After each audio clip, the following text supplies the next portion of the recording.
नमस्कार दोस्तों, स्वागत है आपका अपने इस YouTube चैनल इजी सिलेक्शन में। मैं ओम सिंह भाटी। आज एक नया वीडियो जिसमें बात करेंगे, जो अपन ने पहले एक सीरीज़ स्टार्ट कर रखी थी कि जो अपनी टेस्ट सीरीज़ चल रही है उसमें होने वाले जो टेस्ट है उनसे 10 दिन पहले आपको उस टेस्ट की संपूर्ण रणनीति के बारे में बताया जाता था कि किस टॉपिक को किस तरह से कहाँ से क्या पढ़ना है उसके बारे में। लेकिन बीच में कुछ स्कूल्स में मेरे टाइम मैनेजमेंट न होने के कारण वो जो अपनी सीरीज़ थी वो बीच में छूट गई थी। लेकिन आज अपनी टेस्ट सीरीज़ का जो 11वां टेस्ट है उसके ऊपर चर्चा करेंगे। वो 11वां टेस्ट 26 सितंबर को आयोजित होना था, लेकिन जो CET का पेपर है वो 27 और 28 को पेपर होने के कारण ये जो अपना टेस्ट है वो 30 सितंबर को, कब 30 सितंबर को ये टेस्ट अपना आयोजित होगा। ऑफलाइन और ऑनलाइन दोनों लगभग 30 सितंबर को आपको आयोजित हो जाएगा। अब इस टेस्ट के अंदर आपको क्या पढ़ना है और इस यूनिट को कहाँ से किस प्रकार से पढ़ना है और किस तरह के क्वेश्चन पूछे गए। हालांकि किस तरह के क्वेश्चन पूछे गए हैं इसमें मैं यहाँ बताऊँ, उससे बेटर आप अपनी जो PYQ बुक है वहाँ जाके आप अपना पता देखोगे तो आपको पता चल जाएगा कि इस यूनिट से किस तरह के क्वेश्चन पूछे गए। लेकिन आज की वीडियो में अपन बात करेंगे कि इस टॉपिक में या इस चैप्टर के अंदर आपको कौन कौन से चैप्टर के या कौन कौन से टॉपिक के ऊपर आपको सबसे ज़्यादा ध्यान देना है, कहाँ से किस तरह से क्वेश्चन बनता है। सबसे पहले ये जो टेस्ट है वो 11वां टेस्ट है। अब टॉपिक वाइज एक ही टेस्ट बचा है, पीछे 12वां टेस्ट, फिर आपके पूरे सिलेबस आधारित टेस्ट स्टार्ट होने वाले हैं। तो उम्मीद करता हूँ कि जो अपने 16 टेस्ट होंगे उसमें आपका सिलेबस 5 बार हो जाएगा। तो आज ये जो केमिस्ट्री का जो अगला टेस्ट है उसमें केमिस्ट्री में 2 टॉपिक आपको दिए गए हैं, एक मेटल्स एंड मेटलर्जी और दूसरा है इलेक्ट्रोकेमिस्ट्री। दो जो अगले टेस्ट के जो टॉपिक है तो ये दोनों हैं। अब सबसे पहले बात करेंगे कि ये चैप्टर आपको पढ़ने कहाँ से है। तो ये आपको 12th जो 12वीं किताब है उस 12वीं उसकी RBSC 11th की नहीं 12th की RBSC, चाहे आप NCERT दोनों में से कोई भी एक पढ़ सकते हो।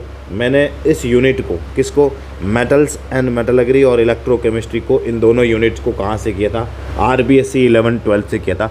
देखो लैंग्वेज का फ़र्क है, बाकी मैटर में कोई चेंज नहीं है NCERT RBSC, लेकिन RBSC की जो लैंग्वेज है वो बहुत इजी लैंग्वेज में दी गई है। तो इसलिए आप इस चैप्टर को आप कहाँ से पढ़े, मेरे हिसाब से अगर आपके पास RBSC है तो इन दोनों चैप्टर को आप RBSC से पढ़े। यहाँ से सेकंड ग्रेड के अंदर कितने प्रश्न पूछे जाते हैं दोनों यूनिट से, 1 से 2 प्रश्न, मतलब 1 से 2 इसमें और 1 से 2 इसमें, टोटल 2 से लेकर 4 क्वेश्चन पूछे जाते हैं। 2 क्वेश्चन तो यहाँ से फिक्स है, अब 3 से 4 भी हो सकते हैं। तो ये बहुत इंपॉर्टेंट है और यहाँ से तो बहुत सिंपल क्वेश्चन पूछा जाता है। पिछली बार यहाँ दोनों यूनिट से बहुत सिंपल क्वेश्चन आया था और बहुत अच्छा प्रश्न था। अब इन दोनों यूनिट्स में से क्या क्या टॉपिक दिए गए आपके सिलेबस के अंदर, सबसे पहले बात करेंगे मेटल्स एंड मेटलर्जी के बारे में बात करेंगे। इसके अंदर मिनरल्स और ओर मतलब अयस्क आपको पढ़ने हैं और उसके साथ में जनरल प्रिंसिपल ऑफ मेटलर्जी मतलब धातु निष्कर्षण के जो सिद्धांत होते हैं, जो नियम होते हैं उसके बारे में आपको देखना है। मेटलर्जी ऑफ ये देखना, कॉपर, आयरन, एल्यूमिनियम और जिंक। अब सबसे पहले तो इन चारों के जो है वो आपकी RBSC बुक के अंदर सबसे पहले इनके अयस्क दिए हुए हैं। उन अयस्कों के आपको नाम याद होने चाहिए और उनके सूत्र याद होने चाहिए। यहाँ से भी प्रश्न अच्छा पूछा जाता है। मेलेकाइट है, जैसे मेलेकाइट है, एजुराइट है और एल्यूमिना है, करंडम है, तो ये किसके अयस्क होते हैं, इस प्रकार से क्वेश्चन पूछा। तो अपनी वाली बुक के अंदर बहुत अच्छे से इसको एक्सप्लेन किया हुआ है और RBSC के अंदर बहुत अच्छे से लिखा हुआ है। फिर उसके बाद में अगर बात करते हैं तो यहाँ से इनके निष्कर्षण की जो विधियाँ आती है, ठीक है, उन विधियों को बढ़ना है। फिर इनके अंदर देखो कहीं ना कहीं इनको गर्म करने के लिए भट्टी का यूज़ किया जाता है और उस भट्टी के अंदर जो ईंधन का उपयोग किया जाता है वो भी एक क्वेश्चन पूछा गया है। और इसके अंदर जो अभिक्रिया होती है, भट्टी के अंदर जो अभिक्रिया होती है उस अभिक्रिया के अंदर क्या क्या होता है वो आपको पूरा का पूरा इस यूनिट के अंदर आपको याद होना चाहिए। तो यहाँ से आपका अगर 1 से 2 प्रश्न पूछा जाता है तो वो आपका गलत नहीं होगा। RBSC की 12th की किताब से आप इसको पढ़ोगे तो बहुत अच्छा है। बाकी आपकी जो कोचिंग के नोट्स है आप उसको पढ़ सकते हो और अपने वाली जो PYQ बुक है वहाँ से आप उसको क्या करनी है, आपको प्रैक्टिस कर देना। आपको पुराने पेपर का पता लग जाएगा कि पुराने जो पेपर है उसके अंदर क्या पूछा गया है। दूसरा है इलेक्ट्रोकेमिस्ट्री के अंदर अब यहाँ पे देखो सबसे पहले तो आपको ये कोलराउल्स का नियम देखना है। कोलराउल्स के नियम से न्यूमेरिकल क्वेश्चन पूछा जाता है। कोलराउल्स का जो रूल है वहाँ से न्यूमेरिकल क्वेश्चन पूछा जाता है, इट्स एप्लीकेशंस। तो यहाँ से ये प्रश्न बहुत अच्छा प्रश्न है, लगभग एक प्रश्न यहाँ से सेकंड ग्रेड के अंदर कोलराउल्स के रूल से पूछा जाता है, तो ये आपको आना ही आना चाहिए। उसके बाद में इलेक्ट्रोकेमिकल सेल्स, जो सेल्स होते हैं लेक्लांसे सेल, डैनियल सेल, जो सेल्स होते हैं वो आपको पढ़ने हैं। इलेक्ट्रोड पोटेंस और मेजरमेंट ऑफ ईएमएफ, जो सेल का ईएमएफ ज्ञात करने हैं वो आपको पढ़ना है। सेल कॉन्सेप्ट, सेल स्थिरांक, स्पेसिफिक इक्विलिब्रियम कंडक्टिविटी, ये चालकता मतलब तुल्यांक की चालकता और मोलर चालकता जो होती है उनके बारे में आपको पढ़ना है। उसके बाद में इनके जो मात्रक होते हैं उनके बारे में भी देख लेना है। हाइड्रोलाइसिस एंड हाइड्रोलाइसिस कांस्टेंट के बारे में देख लेना है। तो यहाँ से ये थोड़ी हार्ड चैप्टर रहता है, क्या रहता है, ये थोड़ा कठिन चैप्टर रहता है। यहाँ से तो आप इस कोलराउल्स के नियम को देख लीजिए और ये वाला इस टॉपिक को देख लीजिए, आपका प्रश्न कोई गलत नहीं होगा। बाकी ये सेल वाला बहुत इजी है, इस सेल को भी देख लगते हो। यहाँ से 1 से 2 प्रश्न पूछे जाते हैं। एक प्रश्न तो यहाँ से, एक क्वेश्चन तो एक बिल्कुल फिक्स है कि यहाँ से पूछा जाता है। तो ये भी आपको कहाँ से पढ़नी है, 12th की जो RBSC बुक है उसके अंदर बहुत अच्छे से दे रखा है, आप इसको पढ़ सकते हो। आगे बात करते हैं जो दूसरा अपना बायोलॉजी वाला पोर्शन है। बायोलॉजी के अंदर पहला टॉपिक है वाटर रिलेशन और दूसरा टॉपिक है ह्यूमन एनाटॉमी एंड फिजियोलॉजी, मानव आंतरिकी और उसकी संरचना, जो फिजियोलॉजी होती है, जो इसकी आकारिकी होती है, उसके बारे में पढ़ना है बायोलॉजी में। वाटर रिलेशन ये बॉटनी का टॉपिक है और ये जूलो का टॉपिक है, ठीक है, दोनों अलग अलग है।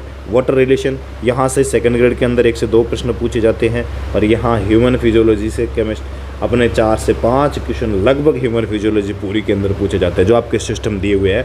तो बात करते हैं बायोलॉजी के सिलेबस के ऊपर आते हैं। और जो पहला चैप्टर था, जो पहला टॉपिक था, वो वाटर रिलेशन, जिसको हिंदी में कहते हैं पादप जल संबंध। क्या कहते हैं, पादप जल संबंध कहते हैं। और ये आपको सबसे पहले है कि इसको पढ़ना कहाँ से है, इसको आपको कहाँ से पढ़ना है। जो 12th की RBSC बुक है उसके अंदर इसको दिया है और उसके अलावा यहाँ से कुछ नहीं पढ़ना है। 12th की RBSC बुक पढ़ोगे, अगर आपके पास आप नोट्स पढ़ रहे हो तो कोचिंग के नोट्स पढ़ लीजिए। अगर आप सेल्फ स्टडी कर रहे हो तो मैं तो कहता हूँ कि अगर आप कोचिंग भी कर रहे हो तो 12th वाली RBSC और 11th वाली RBSC बुक को ज़रूर पढ़े, बायोलॉजी के लिए बहुत बेनिफिट होगा। उसके बाद में water as a biomolecule, physical and chemical properties, किसके, जल के, ठीक है, ये जल के फिजिकल एंड केमिकल प्रॉपर्टीज़ है। तो यहाँ से बहुत कम चांस है कि यहाँ से क्वेश्चन बनता है। Osmosis, DPD, plasmolysis, water potential, absorption of water, ascent of chef, यहाँ वाष्पोत्सर्जन, OPD, DPD, ऑस्मोसिस मतलब पराशरण, प्लाज्मोलाइसिस, वाटर पोटेंशियल जिसको जल विभव भी कहते हैं। तो ये वाला जो है वो RBSC के अंदर बहुत अच्छे से दिया गया है। जल का अवशोषण होता है, उसके बारे में भी RBSC के अंदर बहुत अच्छा लिखा है। और पिछले जो पेपर था उसके अंदर सेकंड ग्रेड के अंदर बहुत अच्छा एंटीपोर्ट यूनिपोर्ट वाला है ना, सिमपोर्ट एंटीपोर्ट यूनिपोर्ट वाला बहुत अच्छा प्रश्न पूछा था, वो आपको आना चाहिए।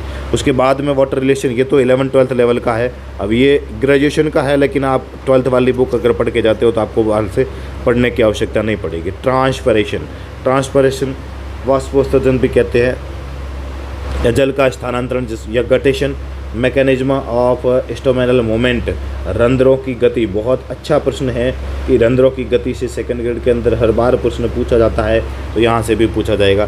फैक्टर अफेक्टिंग ट्रांसपोर्ट्स और मैकेनिज्म ऑफ फ्लोएम ट्रांसपोर्ट, जो क्रियाविधि है, फ्लोएम ट्रांसपोर्ट की क्रियाविधि है, उसके बारे में आपको पूछा जाएगा। तो ये जो सेकंड ग्रेजुएशन है, तो ये ग्रेजुएशन की बुक पढ़ने की आपको आवश्यकता नहीं है। अगर आपके पास RBD publication BSc first year की किताब है तो आप पढ़ सकते हो, लेकिन आप 11th की जो RBSc है, नहीं 11th की नहीं 12th की RBSc के अंदर ये बहुत अच्छे से दिया हुआ है। तो यहाँ से भी आपके लगभग कितने प्रश्न पूछे जाते हैं, 2 से 3 प्रश्न सेकंड ग्रेड के अंदर वाटर रिलेशन से। 2 तो क्वेश्चन फिक्स है कि वो पूछे जाते हैं, लेकिन तीसरा क्वेश्चन भी आ सकता है। तो 2 क्वेश्चन के लिए जाके यहाँ तैयार है, वाटर रिलेशन से सेकंड ग्रेड में पूछा जाएगा। अगला जो चैप्टर आता है आपके, अगला जो चैप्टर है वो ह्यूमन फिजियोलॉजी का है। और ह्यूमन फिजियोलॉजी का जो अगला टॉपिक है वो अगला जो आपका चैप्टर है वो है human anatomy and physiology. Human anatomy and physiology, इसमें आपको कौन कौन से टॉपिक, यहाँ से देखो सेकंड ग्रेड के अंदर 4 से 5 क्वेश्चन पूछे जाते हैं। वो 4 से 5 क्वेश्चन कौन से, कहाँ से, किस तरह से पूछे गए हैं और आपको अब पढ़ना क्या है। तो सबसे पहले human physiology, anatomy and physiology के अंदर आपको मानव ऊतक पढ़ने हैं। जो मनुष्य के ऊतक होते हैं उनकी संरचना, टिश्यू, मानव human tissue structure and function, मानव की ऊतकों की संरचना और कार्य के बारे में आपको पढ़ना है। ये आपको कहाँ से पढ़ना है, ऊतकों की संरचना और कार्य 11th की जो RBSc बुक है उसके अंदर मानव ऊतकों के बारे में, एपिथेलियम ऊतक है, टिश्यू है, एपिथेलियम टिश्यू है, तो इसके बारे में बहुत अच्छे से दिया रहेगा, डिटेल से दिया हुआ है। आप यहाँ से इसको पढ़ सकते हो। एक क्वेश्चन यहाँ से पूछे जाने की संभावना रहती है। पिछले एग्जाम में तो नहीं पूछा, 2022 वाले में, 2018 में शायद यहाँ से क्वेश्चन पूछा हुआ है। उसके बाद में डाइजेस्टिव सिस्टम, पाचन तंत्र पढ़ना है। पाचन तंत्र में पिछली बार एक ग्लैंड से पूछा था, वो पाचक ग्रंथियाँ थी, सबसे बड़ी ग्रंथि पूछा था ऐसा, तो वो पाचक ग्रंथियों के अंदर आता है। पाचन तंत्र से भी क्वेश्चन बन सकता है। उत्सर्जन तंत्र पढ़ना है, श्वसन तंत्र पढ़ना है, रक्त परिसंचरण तंत्र पढ़ना है। अब आपको यहाँ पे ब्लड की स्ट्रक्चर भी पढ़नी है, जो रक्त कणिका है, RBC, WBC और बिंबाणु जो होती है ये, और उसके बाद में जो ब्लड सर्कुलेशन होता है, कार्डियक साइकिल होता है, उसके बारे में पढ़ना है। हृदय में जो रक्त का परिसंचरण होता है पूरे शरीर के अंदर, उसमें कौन कौन सी शिराएँ, धमनियाँ भाग लेती है, महाधमनी भाग लेती है, कहाँ शुद्ध रुधिर कहाँ बहता है, अशुद्ध रुधिर कहाँ बहता है, पूरी स्ट्रक्चर के बारे में।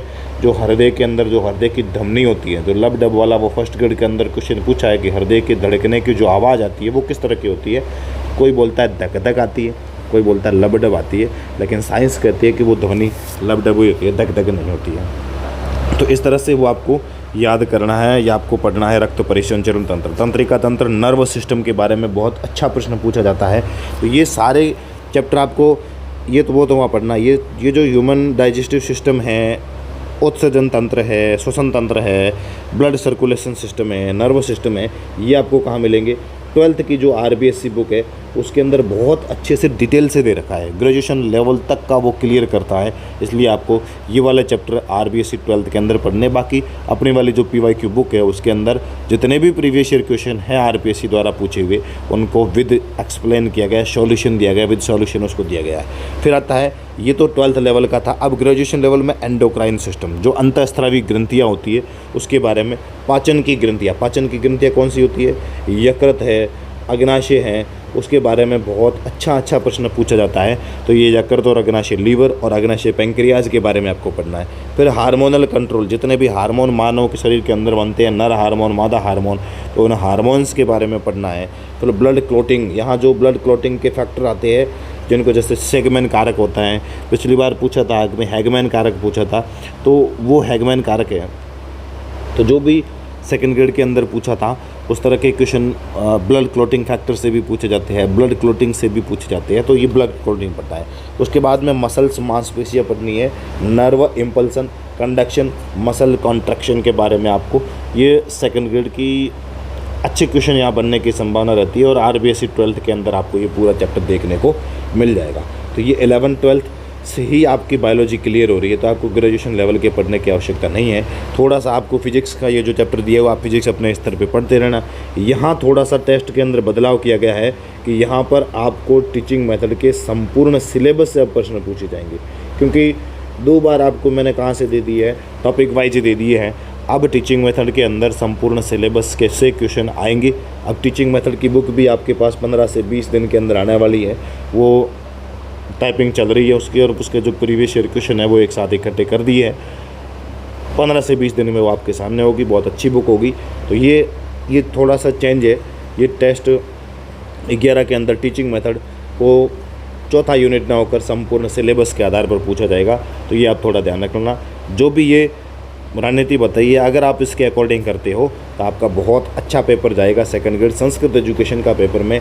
अपने वाले मैटर से उम्मीद करता हूं कि बहुत अच्छे क्वेश्चन और बहुत अच्छा मैटर है, तो वहां से स्वाभाविक है कि वहां से डायरेक्ट कुछ देखने को मिलेगा।